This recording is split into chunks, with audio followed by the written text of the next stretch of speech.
On September 11th, 2001, our American way of life was attacked.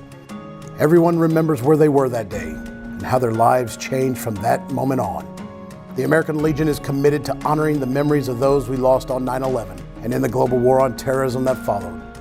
As part of that commitment, the American Legion Tango Alpha Lima podcast presents a special series, 9/11-20-20-20. 20 episodes in the 20 days leading up to the 20th anniversary of the attacks that changed the world. Each of the 20 guests delivers a unique, first-hand perspective on 9/11 and our nation's response. Here is one of those remarkable stories. All right, on today's special edition of Tango Alpha Lima, we continue with our series on the 20th anniversary of 9/11. And we're joined today by David Whelan, who was born in Trenton, New Jersey, and graduated from Trenton State College in 1968 with a BA in industrial education. He enlisted in the Army in November 1968, graduated from OCS in October of 69, and served as a platoon leader and executive officer in a Pershing missile battalion in Heilbronn, Germany.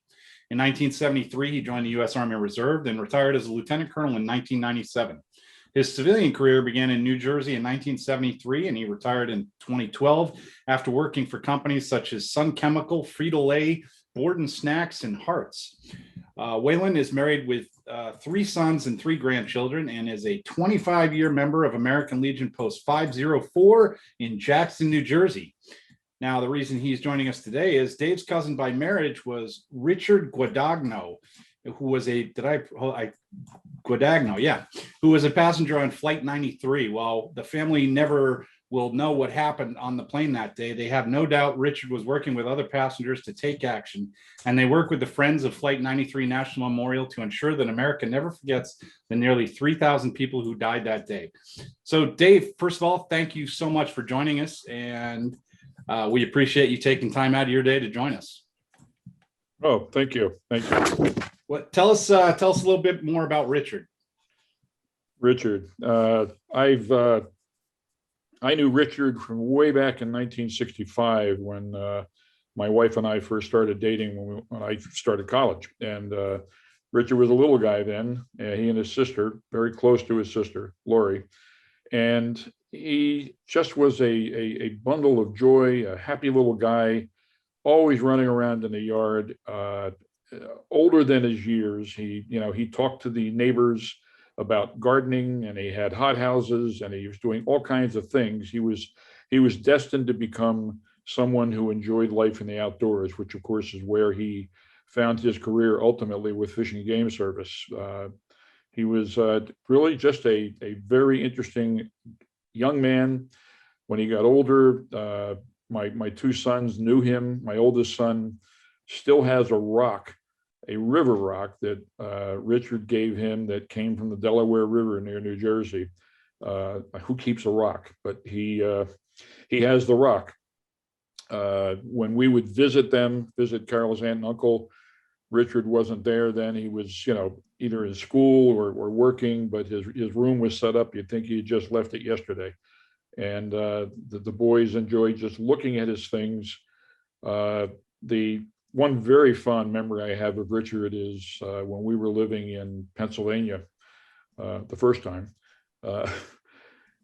David was working on an earth science project, and he needed a meadow vole. And a meadow vole to me is a mouse, but meadow vole is a special kind. And Richard captured a meadow vole for David, and David used that in his experiment, and then the meadow vole died.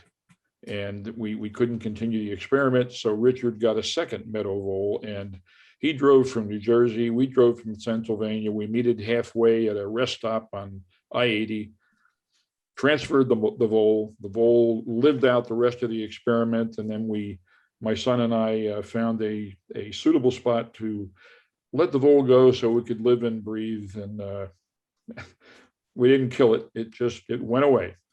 But that was the kind of person Richard was. My wife and I visited Richard when he was stationed at, I may get this wrong, but the Dells in Oregon, another park that he was involved with. And we went to dinner in downtown Portland, and Richard was just thrilled that we would take him to dinner. He was buying. He was going to buy. He was all set, except he forgot his wallet. So we bought dinner. He was very, very happy that we did that. But he was just a wonderful, wonderful young man, very close to his family, his parents, his sister.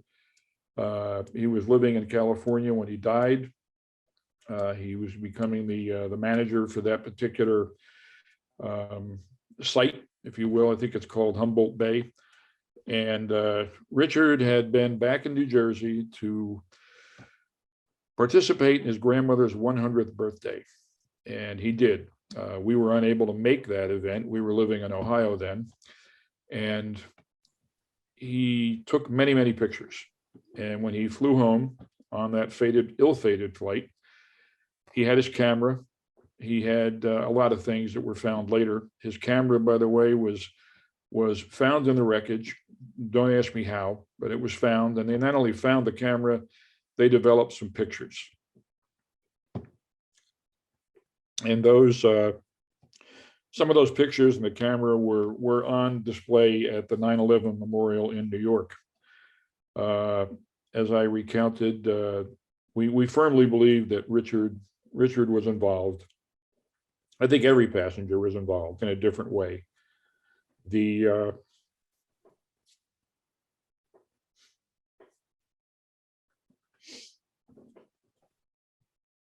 I'm sorry. Oh, you're perfectly fine, sir. We believe every passenger was involved,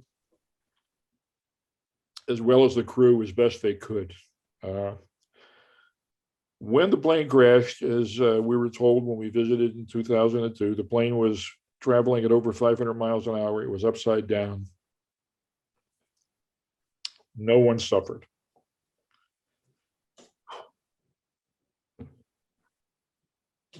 However, we can only surmise what suffering they went through during the time the plane was flying. It's interesting that the plane flew to Cleveland and made a U-turn and came back. I was in Cleveland at the time. I was a plant manager there, and we were trying to keep up with what was going on. Just as an aside, I did not know anything happened to Richard until late that evening when my sister-in-law called me. The passengers, we know the passengers were involved. Richard was carrying his wallet and his badge. He did not have his weapon. He was carrying his wallet with his badge, and the following spring, an FBI agent found his wallet at the base of a tree.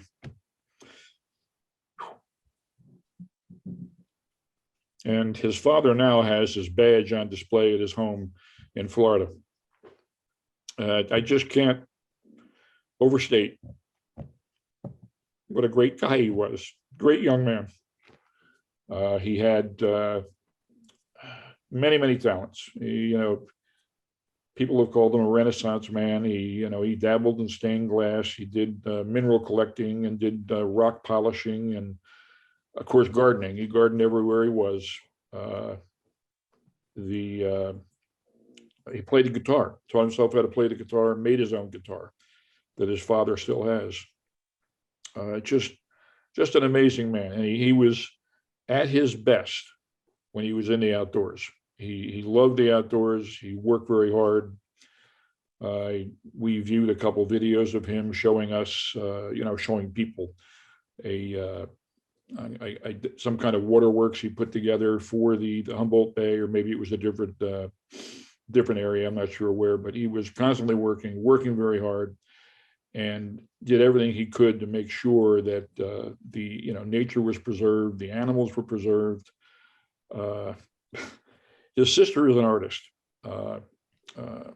and we have a deer skull that Richard found. Richard would, walking through the woods, and he walked all the time, he would find different skulls where animals had died naturally. And we have a skull right now in our family room that was painted by Richard. It's beautiful. It's unlike anything else you're ever going to see. And never fails to elicit a question when somebody comes into our family room and says, is that really a deer skull? And we only got one of the small ones. There was a couple of really big ones, but he went too soon. He went too soon. Wow, this is great because it gives us perspective we haven't had on our 9/11 stories before. So really appreciate you taking time. Ashley, why don't you go ahead with the first question? Absolutely. David, thanks for being on here. And, I think for many of us, we go through so many different emotions as we look back on this 20-year anniversary, right? Commemoration of the folks that we've lost. And, a lot of people didn't know what was going on that day. And that seemed just like a very constant theme with all the different interviews we've done. And to hear you were in Cleveland as a fellow Ohioan, that's, where I grew up, and to know that that's where the U-turn took place, and to know that that plane was headed towards the U.S. Capitol and was averted, to know that, Richard was a part of, the efforts to avert that, could have been an additional just blow to the United States of America. I mean, it's tough. It's hard. And I know that there are not a lot of words other than continuing to say their names and remember them. And I wanted to know a little bit more about the Friends of Flight 93 National Memorial and your work or continuation and support of this memorial to ensure that those folks are never forgotten. Well, my wife and I have been to Shanksville numerous times, not every year because we were living out of state here, there, and everywhere. But we've been there many times. We saw it very soon after the crash, where you would have to ask yourself, what happened here? There was a pile of wood chips, a big pile of wood chips. There were, kind of a makeshift fence around it. And to see what it is now with the wildflowers growing, the sacred ground, as we call it, only opened up routinely through the main gate next to the Wall of Heroes. It's only opened up on 9/11. And family can visit anytime. They can go to the crash site. They can go to the impact area. It's beautiful. I've been to all three museums, memorials, I should say, and they're all beautiful. But this one is especially moving because you come there and you just can't realize how much work has been done over the past 20 years. Most recently, what they call the Tower of Voices, what I'll call the bell tower. It's speechless. They planted thousands and thousands of trees in this area that used to be a strip mine. The visitor center is it's wonderful. It's wide open. It gives you a good feeling of what happened that day. You mentioned nobody knew what was going on. I certainly didn't know. When I got home, the conversation with my wife was, my God, what happened? Look in New York, and this plane crashed in Pennsylvania, and the Pentagon, and this and that. And I remember closing my plant that day. Sent everybody home because in those days, we didn't have TVs in every office. We didn't have the technology we have today. So we were going on rumor, and we didn't like the rumors. And so I sent people home. And when I got that phone call that night, it was devastating. That because I had told my people when I closed the plant, I said, listen, we don't know who's going to be involved. You may know somebody, et cetera, et cetera. And it turns out that I did know somebody. So Flight 93, the families now, we have the Families of Flight 93 National Memorial Group. I think I have the title right. And my son happens to be on the board now, which I'm very, very proud of. He's there because he wants to do everything he can to make sure that not only his son, my grandson, will know what happened there, but 50 years from now, people will know what happened there and understand it. And I must mention that the Families of Flight 93 have instituted an award that's going to be It's their first award will be this year. It's called the Heroes of Flight 93 or Hero Award of Flight 93. In fact, the winner will be announced on September 9th in Pittsburgh. And my wife and I are going to be there for that to meet with my son, who's coming in from Albuquerque. And we'll be there, and then we'll be in Shanksville on the 10th and the 11th.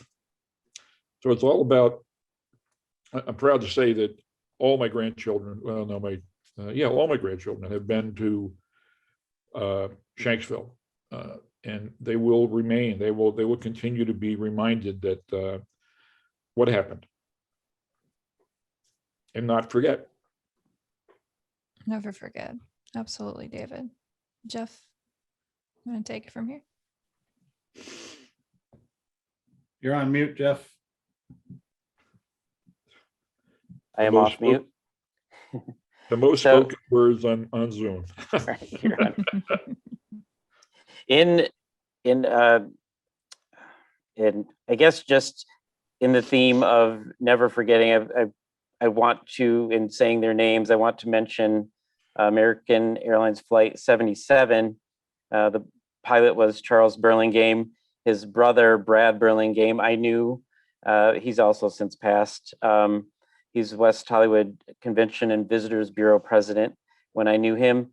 And they were very close, and it devastated him. And it was an experience just seeing this person that I knew professionally, because I did a lot with the West Hollywood organizations with things like we had a Sunset Strip, Times Square Billboard Awards and things like that. So I was constantly working with him, and it's very difficult to see and know what he was going through, because apparently he and his brother were very close. I never met his brother, so I don't have a direct connection. I just have this third party connection.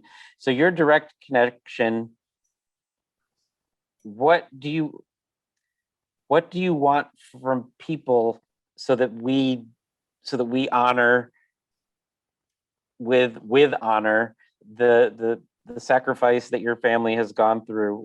What do you want us to do? Well, again, we go back to the never forget. The passengers and crew on Flight 93 were just doing their jobs, and they were going home or going on a business trip or whatever. They had no idea what was about to happen, and they stepped up. And we need to remember that they were just normal people. The crew, the passengers, normal.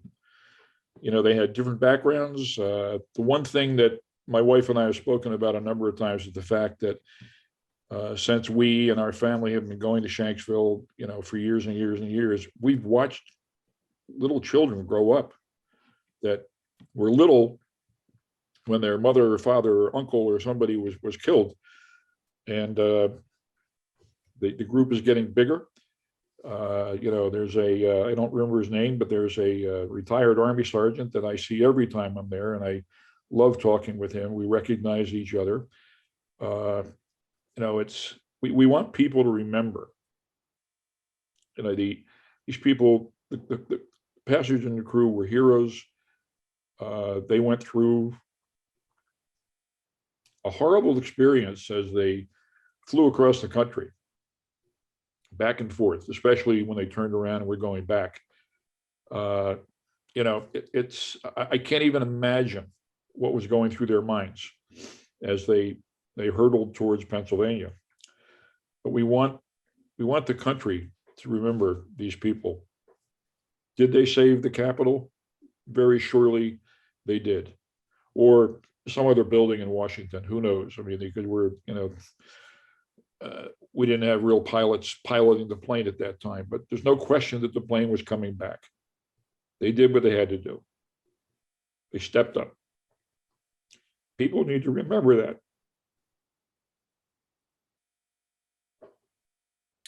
Well, as somebody that was actually in the Capitol when that all went down, I certainly will never forget it. And we very much appreciate you being here. Do you want to tell us where we can find out more information on the Friends of Flight 93 and give a plug to the Post? My Post? Yeah. Post 504 Jackson. I'm a 25-year member, but not of Jackson. I started in Pennsylvania, actually. Just finished my 6th year as commander, and I've relinquished the reins to somebody else. It's Congratulations. Time. Yeah, my wife gave me an ultimatum. It's usually harder getting out than it is getting in. Well, now I'm looking towards perhaps doing something with the county at some point in time, but the Legion is very important to me. We're a small post, 205 members, but 10 years ago we had 65 members. We've grown every year, and we're having our problems finding younger veterans, but it's a great feeling to be involved in the group. We all share our common background. We all raised our hand at one time and said, "Yep, do with me as you will." And people will say, "How come you went to Germany?" Well, I went to Germany because that's where the Army sent me. They gave me 4 nuclear missiles and said, "Here, make sure you can fire these things if you have to." Luckily, we never had to, but it was a great experience. I look back on my military experience. As I mentioned in my bio, I was lucky enough to have twin career path. Somehow I was working for companies who accepted the fact that I was in the reserves, begrudgingly perhaps, but they did. And I managed to hang on long enough to retire. And as I mentioned also, and I'm very proud of it, my son is now active duty Army, and he just got promoted to colonel. And he's going to New Mexico tomorrow, driving out there with his Jeep and a trailer, and see what happens in his last assignment. But strange things happened. I never expected him to be a career person. Nor did he at one point. So it's been interesting. Well, Go ahead. Yeah, I was just gonna say we certainly appreciate everything you've done and your family has done, and obviously the sacrifice you've made. And no matter how small your post is, anytime you gain by threefold basically in however many years, that's spectacular. That's what we like to hear. We keep on working on it. Of course, I live in a 55 and older community here in Jersey, and I will tell you that we have over 60 members of our post that live here in our community, and people accuse me of standing at the front gate with recruiting information.